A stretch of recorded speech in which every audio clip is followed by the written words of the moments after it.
बच्चों आज हम प्रश्नावली 3.3 का पहले नंबर के प्रश्न का पहला क्वेश्चन और दूसरा क्वेश्चन करने वाले हैं।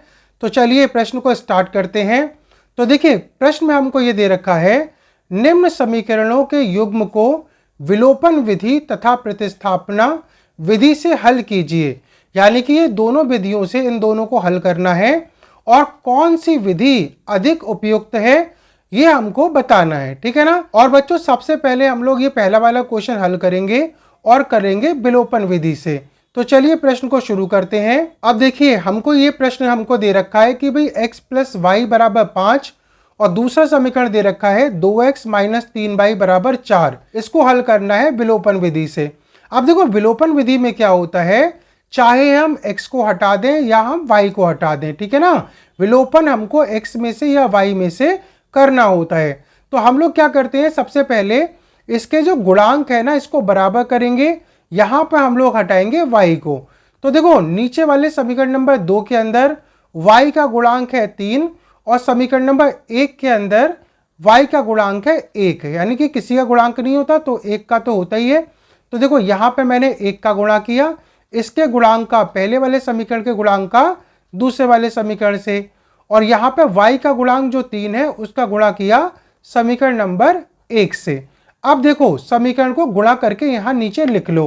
तो 3 का गुणा करते हैं x से, तो बच्चों ये हो जाता है 3x और फिर हो गया यहाँ पे 3y बराबर 5 तिया 15। तो मैंने यहाँ लिख लिया 15। अब देखो 1 का गुणा किसी भी संख्या से करोगे तो वही रहेगा, तो हमारा हो गया 2x माइनस 3y बराबर हो गया यहाँ पर 4। अब देखो भाई यहाँ पे देखो y के अंदर एक यहाँ पे प्लस का 3y है और एक यहाँ पर माइनस का 3y है।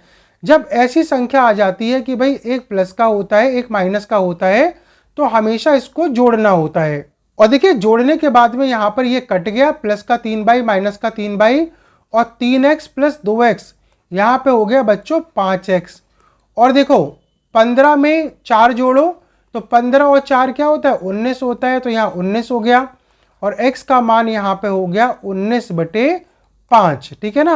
तो हमारा देखो पहला मान 19/5 यहाँ से निकल के आ गया है। अब देखो बच्चों यहाँ पर x का मान जब निकल के आ गया तो इस x के मान को समीकरण नंबर 1 में रखते हैं।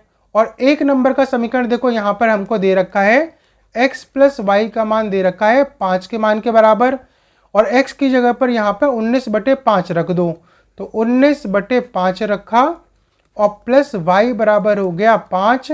अब देखो y बराबर हो गया 5 और 19/5 को जब दाएं पक्ष में ले जाएंगे तो माइनस का 19/5 हो गया। अब देखिए इसका लघुत्तम लेते हैं और 1 और 5 का लघुत्तम हुआ यहाँ पे 5 और 1 से भाग लगाया 5 और 5 का 5 से गुणा किया तो यहाँ हो गया 25 माइनस, और देखो 5 का 5 से भाग लगाया 1 और 1 का गुणा 19 से किया तो बच्चों हो गया 19। अब देखो 25 के अंदर 25 में से 19 को घटाओ तो ये बचा 6 और नीचे बचा 5, ठीक है ना। तो ये हो गया हमारा 6/5। तो बच्चों y का मान हो गया 6/5, ये हमारा उत्तर है। और x का मान हो गया 19/5 और ये हमारा यहाँ से देखो विलोपन विधि से ये यहाँ पर खत्म हो जाता है। अब देखिए इसी वाले प्रश्नों को हमको प्रतिस्थापन विधि से भी हल करना है। तो प्रतिस्थापन विधि में क्या होता है कि एक समीकरण यहाँ पर चाहे समीकरण नंबर 1 ले लो चाहे समीकरण नंबर 2 ले लो। तो यहाँ देखो यहाँ पर हमने लिया समीकरण नंबर 1 और समीकरण नंबर 1 से बच्चों यहाँ पर x या y का मान निकालेंगे और उस x y के मान को समीकरण नंबर 2 में रख देंगे और हल निकाल लेंगे। जैसे देखो x प्लस वाई यहाँ पर कितना है 5 है, और यहाँ से अगर मैं x का मान निकालूं तो x बराबर हो गया 5 माइनस वाई। तो ये देखो यहाँ पर x का मान हुआ 5 माइनस वाई और इसके मान को देखो समीकरण नंबर 2 में यहाँ पर प्रतिस्थापन कर देते हैं, यानी कि इसके मान को रख देते हैं। अब देखो समीकरण नंबर 2 क्या है, तो यहाँ पर है 2x माइनस 3y बराबर है बच्चों 4। अब देखो इसका मान यहाँ पर हम रख देते हैं, तो x की जगह पे कितना है 5 माइनस वाई। तो देखो 2 को 2 रखो और x की जगह पे कर लो 5 माइनस वाई और माइनस के 3y बराबर हो गया 4। अब देखिए गुणा करो इसका तो 2 का 5 से किया तो ये हो गया 10, और 2 का y से किया तो ये हो गया 2y माइनस 3y बराबर हो गया यहाँ पर 4। और यहाँ हो गया देखो 10 माइनस का 2y माइनस का 3y हो गया यहाँ पर 5y बराबर 4। अब देखिए यहाँ हो गया 5y माइनस का, और 4 10 को देखो दाएं पक्ष में करो माइनस का 10, तो बच्चों यहाँ हो गया माइनस का 10 में से 4 को घटाया माइनस का 6 और माइनस का 5y, ठीक है ना। माइनस का कितना हुआ 5y, इसको मैं थोड़ा सही से कर देता हूँ, तो ये हो गया मेरा 5y। अब देखो बच्चों माइनस से माइनस कट गया, ऋणात्मक चिन्ह से ऋणात्मक चिन्ह कट गया, और जो गुणा में संख्या होती है वो भाग में चली जाएगी। तो बच्चों देखो y का मान यहाँ पे हो गया 6 और बटे 5, तो यहाँ से y का मान निकल के आया 6 बटे 5, ठीक है ना। अब देखो y का मान निकल के आ गया। अब यहाँ पर इस वाले y का मान समीकरण नंबर, यहाँ पे ये जो समीकरण नंबर 3 रख लो इसको, और इस समीकरण नंबर 3 में हम y का मान रखेंगे जिससे x का मान निकल के आ जाएगा। अब देखिए ये है समीकरण नंबर 3 और इसमें रखते हैं y का मान 6 बटे 5, ठीक है ना। इसका मान रखो तो देखो यहाँ पे क्या होगा कि भाई x को x रखो बराबर 5 माइनस, और y के जगह पर रख लो 6 बटे बच्चों 5, और देखिए इसको थोड़ा मैं सही कर लूँ, 6 बटे 5 हो गया। और देखिए 1 और 5 का लघुत्तम होता है 5, और 1 से भाग लगाया 5, 5 का 5 से गुणा किया बच्चों तो 25 हुआ, माइनस इसका भाग लगाया एक बार और 1 का गुणा 6 से किया 6, और 25 में से 6 को लेस करेंगे घटाएंगे तो ये 19 होता है, और ये हो गया 19 बटे 5। तो बच्चों इस तरीके से हमारे x और y दोनों के मान यहाँ पे निकल के आ गए हैं। x का मान यहाँ पे 19 बटे 5 निकल के आया, और y का मान हमने अभी निकाला था 6 बटे 5। इस तरीके से देखो बच्चों ये जो पहला वाला प्रश्न था ये हमारा देखो प्रतिस्थापन विधि से और विलोपन विधि से दोनों तरीके से यहाँ हल हो गया है। अब देखिए करेंगे समीकरण नंबर 2 को, पहले करेंगे विलोपन विधि से हल, उसके बाद करेंगे प्रतिस्थापन विधि से हल। अब देखिए बच्चों यहाँ पर मैंने ये समीकरण लिख लिया है, 3x प्लस 4y बराबर 10 और 2x माइनस 2y बराबर 2। अब देखो इसको पहले विलोपन विधि से हल करें, तो देखो भाई यहाँ पर y को विलोपन करते हैं, और देखो y को विलोपन करने के लिए हमारे पास क्या है कि भाई पहले वाले समीकरण के अंदर y का गुणा हमारा 4 है, और दूसरे वाले समीकरण के अंदर y का गुणांक यहाँ पर 2 है। तो देखो 2 का गुणा करते हैं समीकरण नंबर 1 वाले में, और 4 का गुणा करते हैं समीकरण नंबर 2 वाले में। 2 का गुणा करो तो 2 तिया 6, तो यहाँ पे मैंने लिखा 6x प्लस 4 दूनी 8, 8y बराबर 10 दूनी 20, और ऐसे देखो 4 का गुणा करो 4 दूनी 8, 8x minus 8y equal to हो गया 4 दूनी 8, यहाँ पे मैंने लिख लिया 8। अब देखो बच्चों यहाँ पे धनात्मक संख्या है, प्लस की संख्या है, प्लस का 8y माइनस का 8y ये कट गया, और देखो जोड़ने पे क्या हो जाएगा 6 और 8 यहाँ पे हो जाएगा कितना 14 यानी कि 14x, और देखो इसको भी जोड़ेंगे, दोनों धनात्मक संख्याएं हैं, 20 और 8 को जोड़ के 28 हुआ, और x का मान यहाँ से निकालें तो बच्चों 28 बटे 14 करेंगे तो x का मान यहाँ पे 2 निकल के आ गया। अब देखो बच्चों x का मान यहाँ पर निकल के आया, और इस x के मान को समीकरण नंबर 1 में लगा देते हैं, 1 में लगा दो चाहे 2 में लगा दो।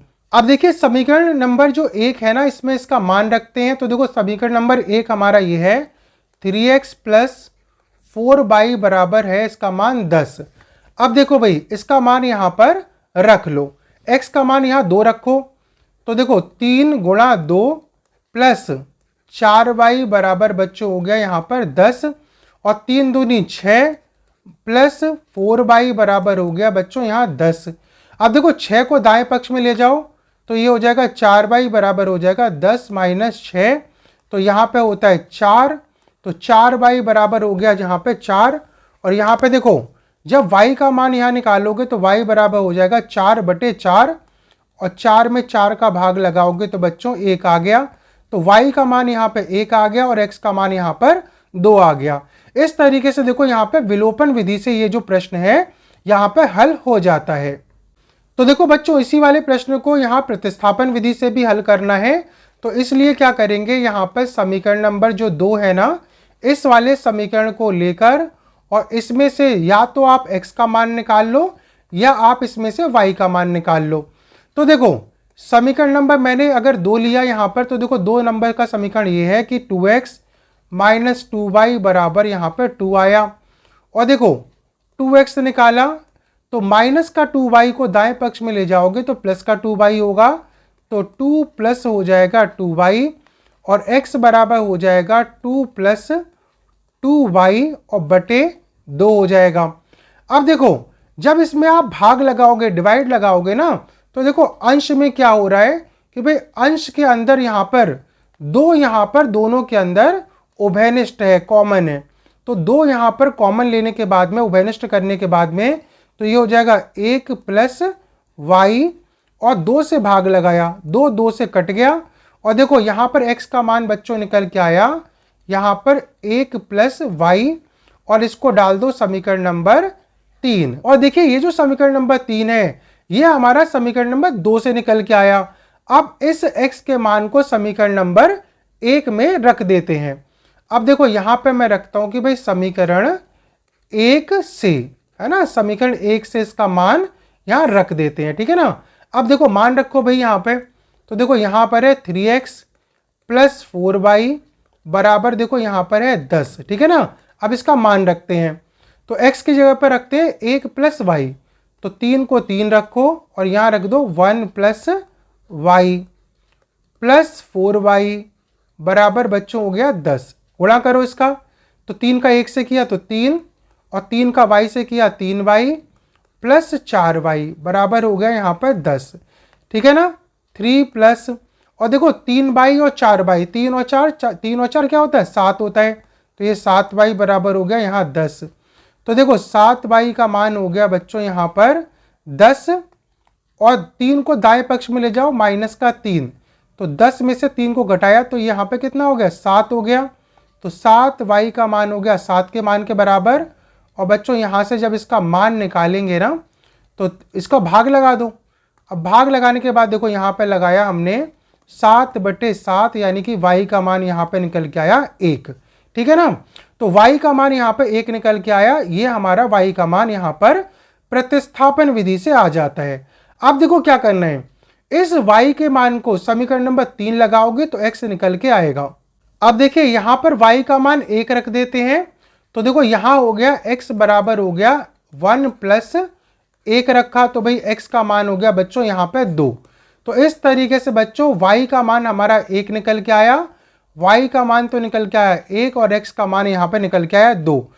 तो बच्चों इस तरीके से हमने ये जो पहला वाला क्वेश्चन था उसका पहला वाला पार्ट और दूसरा वाला पार्ट हल कर लिया, जिसमें हमने विलोपन विधि से और प्रतिस्थापन विधि से, दोनों विधियों से इन क्वेश्चनों को हल किया है, ठीक है ना बच्चों। तो अब मिलते हैं अपने नेक्स्ट वीडियो में, जिसमें हम तीसरा और चौथा क्वेश्चन को हल करेंगे।